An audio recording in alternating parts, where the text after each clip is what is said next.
We start with the government's press briefing about the fate of the hundreds of South Koreans who were swept out by U.S. authorities last Thursday following a raid at the Hyundai plant in Georgia. For more on this, I have our senior correspondent, Oh Soo-young, standing by live on the line. Soo-young, welcome. So the government has reached an understanding with Washington, I hear, to have all the South Korean detainees return to Seoul on a chartered flight. That's right, Sunny. So South Korea is organising a chartered flight to bring the 300 or so detained nationals home from the United States after they were arrested last Thursday on suspicion of illegal stay and employment. A foreign ministry official told us this morning that the government's negotiated a voluntary departure of all those arrested at the Hyundai-LG factory, all Koreans, that's to say. Now, this is the fastest path to their release compared to options like deportation or an immigration trial, which could take up to years to settle. While the government's keen to bring back all those detained, individuals wishing to remain and fight the legality of their arrest in court are, of course, free to do so.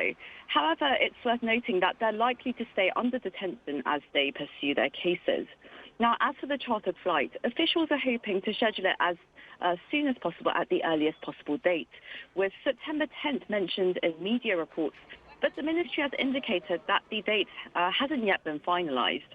According to the official, the timing of return depends on the pace of administrative procedures like ID checks and obtaining each person's consent for voluntary departure. Otherwise, Korea's diplomatic missions on the ground, they've conducted interviews with some 250 detainees over the weekend upon their request to check their status and well-being under detention. And so far, there have been no reports of major health issues or human rights violations. Right, that is a relief then. Also, Soo-young, I hear Foreign Minister Cho Hyun is heading to the U.S. That's right. He'll be off to D.C. soon, and he departs Seoul tonight. He lands in Washington, D.C. late Monday local time. And his foremost task is, of course, to ensure the release of Korean nationals and their return by chartered flight that it goes smoothly without last-minute hurdles from U.S. agencies. He's also likely to urge the U.S. not to penalize or discriminate them upon future visits to America, as risks remain even under voluntary departure, depending on each individual's visa or immigration status. Minister Cho told lawmakers today at an emergency foreign affairs committee session that Seoul and Washington reached a broad agreement to avoid additional disadvantages for the individuals when they seek to re-enter the U.S. in the future.